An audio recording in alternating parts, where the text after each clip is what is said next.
ડોલી વિસ્તારમાં ઘર પાસે રમેલી માત્ર 4 વર્ષીય માસૂમ બાળકીને બેફામ કાર ચાલકે કચડી નાખી મોતને ઘાટ ઉતારી દેતા સમગ્ર વિસ્તારમાં ભારે અરેરાટી પ્રસરી જોવા પામી છે। આ ઘટના અંગે જાણ થતાં જ પરિવારજનોએ તાત્કાલિક બાળકીને સારવાર અર્થે હોસ્પિટલ લઈ ગયા હતા, પરંતુ તબીબોએ બાળકીને મૃત જાહેર કરી હતી।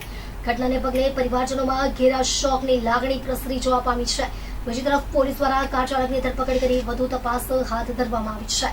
નિંડોલી પ્રયોશા પાર્ક સોસાયટીમાં ગત રોજ 4 વર્ષીય બાળકી સ્નેહા ઘરની બહાર રમી હતી। આ દરમિયાન સોસાયટીમાં જ રહેતો નીતિન મિશ્રા પોતાની કારને વળાવવા જતા બાળકી કારની નીચે આવી ગઈ હતી। માસૂમ બાળકી સ્નેહા ઉપર કાર ફરી વળતા તેના રુદનનો અવાજ સાંભળીને આસપાસના રહેવાસીઓ એકઠા થઈ ગયા હતા।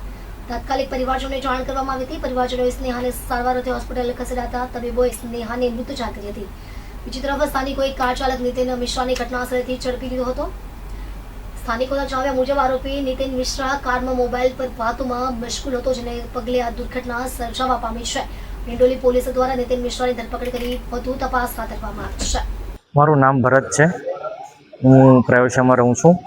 ઘટના એવી બની હતી કે મારી ભાઈની છોકરી જે રમતી હતી, ઘરના આંગણે બેસેલી જ હતી, બીજે કશે પણ નહીં ગયેલી। તેના પર અમારા સોસાયટીનો મેમ્બર છે 21 નંબરમાં નીતિન મિશ્રા કરીને, તેમણે રફમાં આવીને ગાડી ચડાવી દીધી છે અને ગાડી ચડાવ્યા પછી ગાડી એની પર ચડી હતી, પાછી એને કાઢવાની જગ્યાએ પાછી રિવર્સ મારીને પાછી એની પર પાછી ખેંચી હતી। શું કહેશો, સોસાયટીમાં બેફામ કાર ચલાવતા હોય છે?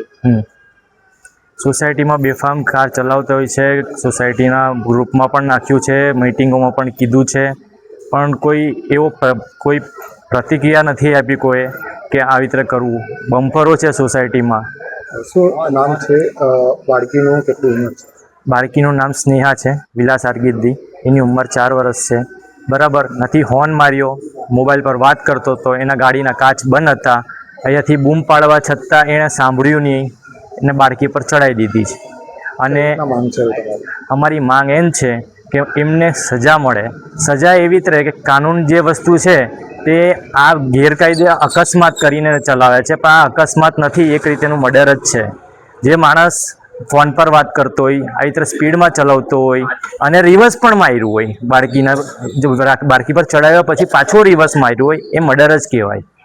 અને જો મર્ડર કર્યું હોય અને પોલીસવાળા એને અકસ્માત કહે છે અને એને બેલ પર છોડી દે છે, તો એ આપણે ન્યાયતંત્રમાં એ ખોટા મોટી ભૂલ છે। અમને એવી માંગ છે કે એમને અરેસ્ટ કરે, એમને સજા આપે, કોર્ટની રાહ ન જોઈ, કારણ કે કોર્ટ સુધી જશે ત્યાં સુધી એ બેલ પર છૂટ્યો રહેશે। મારી બાળકી તો જીવ ગયો જ છે ને, એને ન્યાય મળે ને એ બહાર ફરે એ ન્યાય નથી।